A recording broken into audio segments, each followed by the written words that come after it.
Hey guys, it's your girl Jackie from Miami here, and I'm back with another video. Today, I'll be giving you a little guide, just some tips on what you need to know as a person who's traveling during COVID internationally, because there definitely is a process, and you want to have a great experience and you want to be responsible and at the same time stay safe. So, let's get into these tips. So, tip number one, when you're packing, making sure you're packing everything that you need and nothing more. You want to make sure that you're not overdoing it, especially since you're not moving to another country, you're just visiting it. But yeah, you want to make sure that you have space for souvenirs. This is just a general tip, but I thought I should mention it.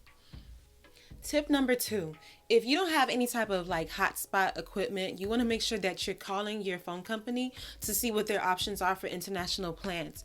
You don't want to make the mistake of not doing anything before you leave the US and then you get there and you don't have any service and you barely have access to Wi-Fi, because regardless of how much money you're spending on that phone, you may not have service. It is what it is.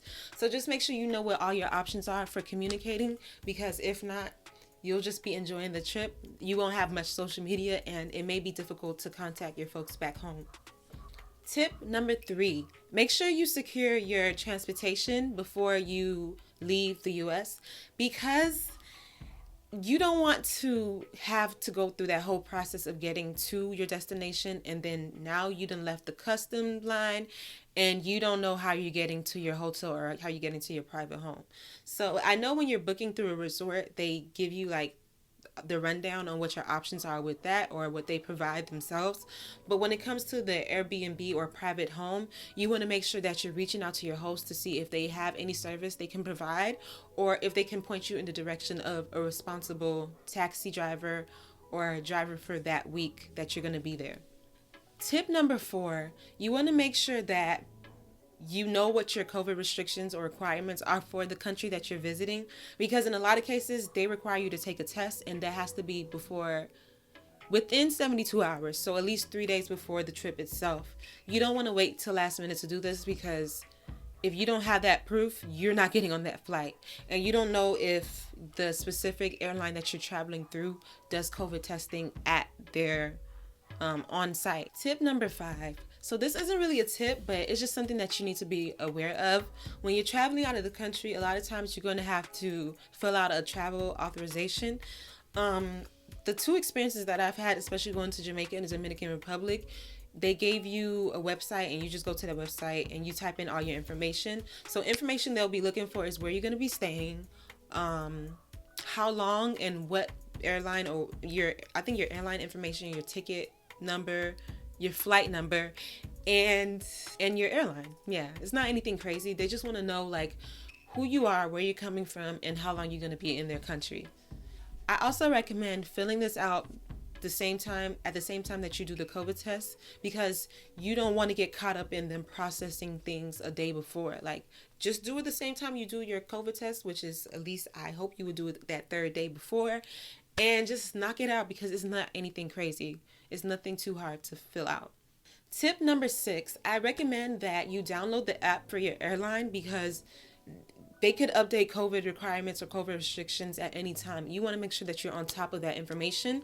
And just in case, there's a delay in your flight or there's some type of gate change, you don't want to be running through, leaving the TSA line, and now your whole flight is at a different gate. You want to make sure that you have all that information. So check your emails, because they'll definitely alert you through that. But since you downloaded the app, you'll have those push notifications that come directly to your home screen. Tip number seven. Now, this is something I personally did. Some people already do it, but if you're a carry-on Cassie like me, maybe this is the time to make sure that you check in all your important stuff, or just check in any type of heavy-duty stuff. I know you may have in the past been used to carrying things on the plane with you, but you want to make sure that you're making your process as simple as possible, because you don't know how long you're going to be in certain lines. And I know the closer you're getting to being at your destination, you want to make sure that you're getting there with no hassle. So just check in stuff, and the most I would say is carry your purse or personal bag like they usually say. But I don't know, if you want to carry your luggage on the plane, that's up to you. So now let's talk about the whole customs process. So when you land at your destination, the country of your destination, you're going to go through customs. They're going to require you to show some proof of the travel authorization, your COVID test, and when they are basically in a sense checking you into the country, they're going to ask you where you're going to be staying, like the address itself or the name of the hotel, and how many days that you're going to be there. Most times they're able to just scan the little SQ code, the QR code thing, and they'll be able to get that information from there. But you know, maybe in some cases they may just want to double check. So now when you get through that line, you're going to see a center for currency exchange. I personally don't think that you should do your currency exchange through them. I would rather you go to an ATM. When you contact your hotel personnel or your Airbnb or private home host, they'll give you more information on where you can exchange money. I recommend an ATM machine because you'll be charged a fee like of $2 or $3, $4 the most, I believe. But my personal experience with going through the currency exchange, they skipped me out of a lot of money when I went to Jamaica, and I don't know what that was about. I would say it was a mistake, but it also happened to my friend who I was there with, and there was no type of hidden fees or any type of charges that came with you exchanging currency. So I just felt like that was really sketchy. But yeah, like, do it how you are most comfortable with. If you plan on maybe purchasing some things before you get to your hotel, just speak to your driver and they'll be able to point you in the direction of the best ATM machine or an ATM machine that's actually working. Now, before you get to your Airbnb or your hotel, you want to pick up your stuff from baggage claim, check in with your driver, and then you'll be all set. However, you should know that when you get to your home that you're going to be staying at, to take off your mask. That mask that you've been wearing all day, the one that you fell asleep on the plane with, you're just breathing in mask air. Yeah, you want to throw that away. Definitely take a shower. Take off your shoes as soon as you get to the door because you've been walking around, I don't know. I just feel like these are little things that could be helpful, and it could go a long way if you just are very alert and on top of things. And now it's time to enjoy your trip. Now that you have enjoyed your trip, you're heading home, make sure that you know as much as, just like you took the COVID test to get to that country, you have to take a COVID test to get back to America. So it's the same, just like it was 3 days to go, it's within 3 days to come back. And you don't have to fill out any type of travel authorization. They may have a exit one that makes the process smoother as you come back into America, but it depends on what information they provide you with about that.